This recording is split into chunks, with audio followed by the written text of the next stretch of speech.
Railway ने technicians के post का अनाउंसमेंट कर दिया है। यहाँ पर शॉर्ट नोटिस जारी करके आपको सारी चीजें बताई गई है। 9000 पदों पर टेक्नीशियंस की भर्ती की जाएगी। यहाँ पर तो आरआरबी के थ्रू देखिए लिखा हुआ चेयरपर्सन रेलवे रिक्रूटमेंट बोर्ड, इसके थ्रू यहाँ पर आपके लिए जो है टेक्नीशियन की पोस्ट की सूचना दे दी गई है। तो सारी चीजें हम डिटेल में देख लेते हैं। Publication of notification in employment news, यानी कि आपका जो नोटिफिकेशन, देखिए ये शॉर्ट नोटिस है, ये नोटिफिकेशन नहीं है, फुल नोटिफिकेशन आने वाला है। तो कब आएगा नोटिफिकेशन? फरवरी 2024, ठीक है, यानी कि अब इसी महीने आपका फरवरी 2024 में फुल नोटिफिकेशन जारी कर दिया जाएगा। कितने पोस्ट के लिए वैकेंसी है? 9000। देखिए ऑल इंडिया लेवल का है, तो एक तरह से देखा जाए तो 9000 पोस्ट कमी है। आपने अभी देखा था आरआरबी एएलपी की जो वैकेंसी आई थी, कुछ 5500 के करीब वैकेंसीज थी, वो भी काफी कम मानी जा रही थी। बाद में उसमें आयु सीमा को लेकर विवाद हो गया, तो आयु सीमा में फिर छूट को बढ़ा दिया गया। Submission of online application, online application जो आप भरेंगे यानी फॉर्म जो भरेंगे वो कब से कब तक भर सकेंगे, तो उसके लिए भी एग्जैक्ट डेट नहीं दिया गया है। मार्च और अप्रैल के बीच में आप एप्लीकेशन कर पाएंगे, यानी कि फॉर्म भर पाएंगे मार्च और अप्रैल के बीच में, क्लियर डेट नहीं दिया गया है।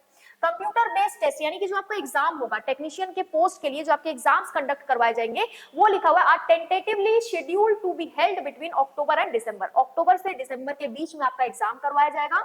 और डॉक्यूमेंट वेरिफिकेशन के लिए शॉर्टलिस्ट किया जाएगा कब? तो फरवरी 2025 में, है ना। Shortlist for document verification will be released in February 2025, यानी पूरी नियुक्ति होते होते आपका एक साल पूरा कंप्लीट हो जाएगा। अगले साल फरवरी तक आपकी जो पूरी नियुक्ति है उसका प्रोसेस कंप्लीट हो जाएगा।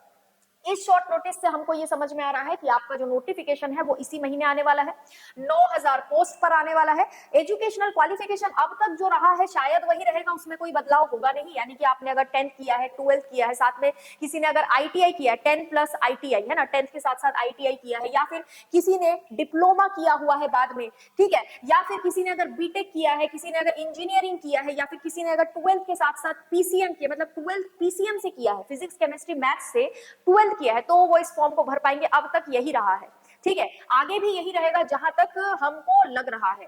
18 ईयर आपका मिनिमम रखा जाता है, यानी कि आप अगर 18 साल के हैं तो आप इस फॉर्म को भर सकते हैं। 18 साल से नीचे अगर आपकी एज है तो आप फॉर्म नहीं भर सकते हैं, ये यहाँ पर रहता है। और मैक्सिमम एज लिमिट का भी पता नहीं है, क्योंकि एएलपी में आपने देखा हाल ही में कि मैक्सिमम एज लिमिट को लेकर जब इश्यूज क्रिएट हुए तो उसमें आयु सीमा में छूट देकर मैक्सिमम एज लिमिट को बढ़ा दिया गया। अब इसमें मैक्सिमम एज लिमिट देखना पड़ेगा कि क्या है, क्योंकि इसमें भी पोस्ट एक तरह से देखा जाए तो कम ही है।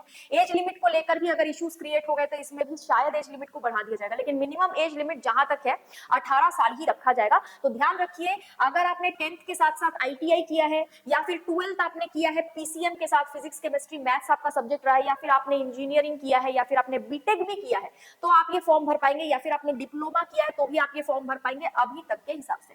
बाकी डिटेल्ड नोटिफिकेशन जब आएगा तभी पता चलेगा। और अभी तक एग्जैक्ट डेट नहीं दिया गया है, ना ही एग्जाम का ना ही फॉर्म भरने का, सिर्फ मंथ बताया गया है। और ये बिल्कुल ऑथेंटिक आपका शॉर्ट नोटिस है, जिसको आप भी वेबसाइट पर विजिट करके देख सकते हैं।